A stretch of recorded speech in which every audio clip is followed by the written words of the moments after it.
All right, Saagar, what are you looking at? Well, if there's one thing that really grinds my gears, it is bad use of history, from constant invoking of Hitler for anything we don't like or foreign policy move that we want to smear as appeasement, to the invocation of Jim Crow when talking about a local racially inflammatory incident. The reason it makes me upset is it erases the magnitude of genuinely horrible things that happened in history. It insults their memory by drawing a false comparison. This latest incident that inspired this monologue is especially egregious. The so-called best social science experts in the world have decided that our current president, Joseph Robinette Biden Jr., is the 14th best president in American history. This assessment puts Biden before American presidents Woodrow Wilson, Ronald Reagan, hero of the Republic, Ulysses S. Grant.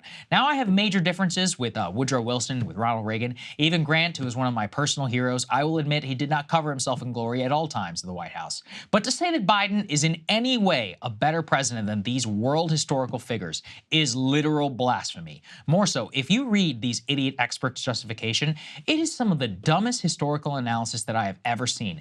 They write, quote, Biden's most important achievement may be that he rescued the presidency from Trump. He resumed a more traditional style of leadership and is gearing up to keep the office out of his predecessor's hands this fall. In other words, he is in the top third of America's presidents because he beat Trump. So not anything that he did, but because he beat Trump and is now running against him. That's how low the bar is for these professional historians. To try and find some other so-called accomplishments for Biden, this is what the New York Times says, quote, he has claims to a historical legacy by managing the end of the COVID pandemic, rebuilding the nation's roads, bridges, and other infrastructure, and leading an international coalition against Russian aggression. Yeah, because his response to COVID was such a success. Failed Russia policy, that too. As for infrastructure, time will tell, but I think it is nothing compared to, let's say, the Eisenhower bills of the past, which actually do deserve historical mention. On Trump, too, the assessment is crazy. The historians say that Trump is the worst president in American history, by far, according to them. These people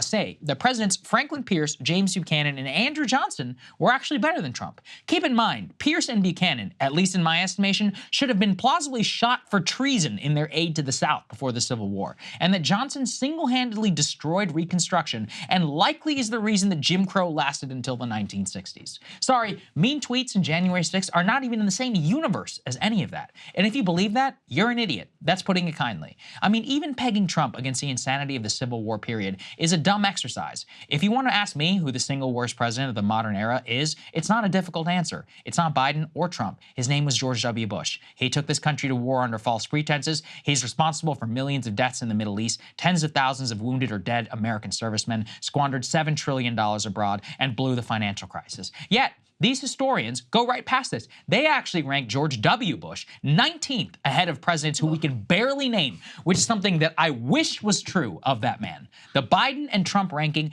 show how completely bankrupt the establishment mind is when it comes to assessing Trump. Biden is good for beating him and for running against him.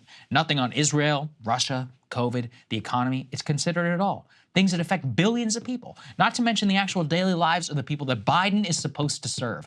Trump, too, the worst president in American history for being mean and for January 6th. Really, what are these historians doing? They are erasing the stakes of real history, and they are lowering the bar of our expectations of greatness.